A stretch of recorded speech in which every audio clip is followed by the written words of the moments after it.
Let's move on, though, now to the second receiver, Jaxon Smith-Njigba. And I want to make it very clear as well as we're going through this list. These are just the orders based off Tankathon on where they have them ranked. We're going to give our opinion on where we would rank these four receivers. So, Jaxon Smith-Njigba. Before we do that, if you have not already, hit that subscribe button and also ring that bell so you can see when Ryan and I release new content.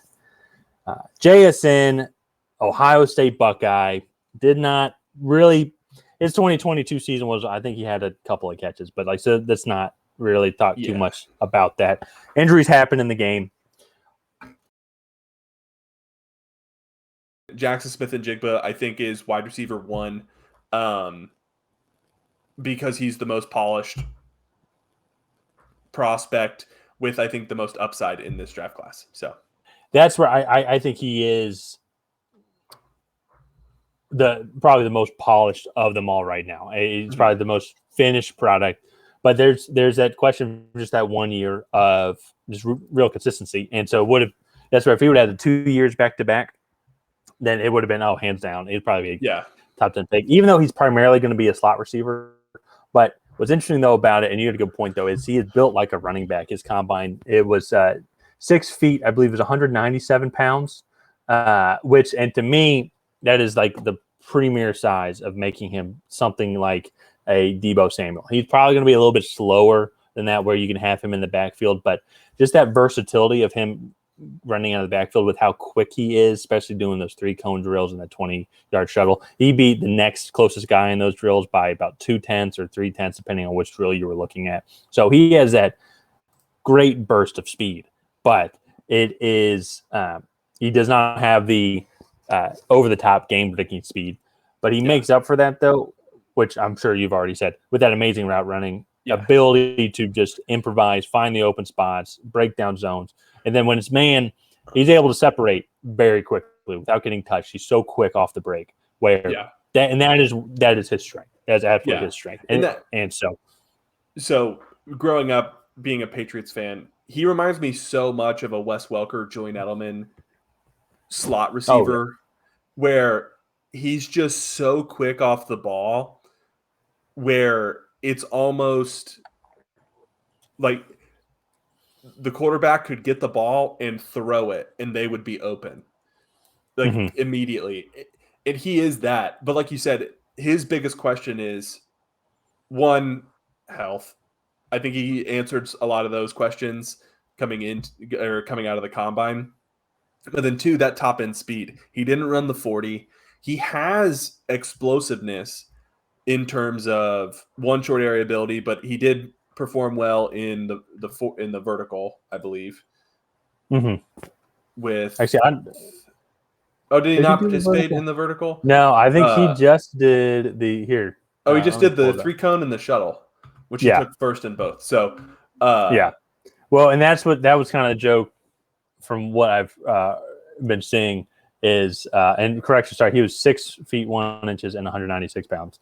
But it was all like he knew exactly what he was going to score, and he did not want to be ranked next to these other guys. So he only wanted to do the ones that were going to be beneficial to him, which, hey, I don't blame him. I mean, it's a business. Yeah. He's trying to look he is trying to look the best for all the scouts and everything. You also he did do a vertical jump of 35 inches, which was 5 inches less than Quentin Johnston. But Quentin Johnston is also 2 inches taller, and arms are 3 inches longer as well. Yeah. So no. And so that for me is he did what he's good at. I think you know what he is coming into the NFL. And this is why I think teams like New England, who struggle to develop wide receiver talent, should be extremely interested in a guy like Jaxon Smith-Njigba, because you know what you're going to get. He fits the scheme that you want to play, and he's very good at it. He had very few drops in 2021. He didn't really have enough targets to be considered in that drop category in 2022. But he's extremely polished coming to you. And I think teams who are looking for that slot option, I think you can not go wrong with Jaxon Smith-Njigba. Yeah. Well, it especially any team here that I'm looking at from, I know I've mocked the Packers taking him because I think that he would be a perfect fit for how great of a route running he is, to go along with the speed of Christian Watson on the outside. I can see him getting drafted as early as then. I can see the Texans maybe drafting him as well. However, that's where it's a little bit different, just kind of based off need. Then I'm also, and we'll talk a little bit more about it later, but a string of receivers coming off in the 20th early picks, 20s. In the early to mid 20s, and I can see a team.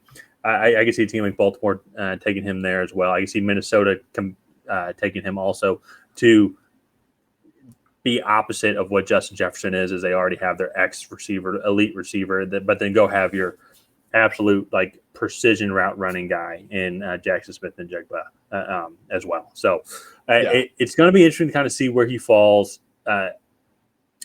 I'm curious on kind of what the overall consensus is going to be as we get closer to draft day, because a lot of people I think are very hot and cold on him just because like he didn't play. But I think it's just an interesting argument because we're only a couple years removed of the COVID years and how guys didn't play in college for a whole year. And that didn't really affect their draft stock at all. Jamar Chase, Penei Sewell. Now, they weren't coming off a hamstring injury as well, but I think a lot hamstring injuries you have to nurse. They're taking a little bit longer to heal. And so I think having a whole year to kind of rest and prepare.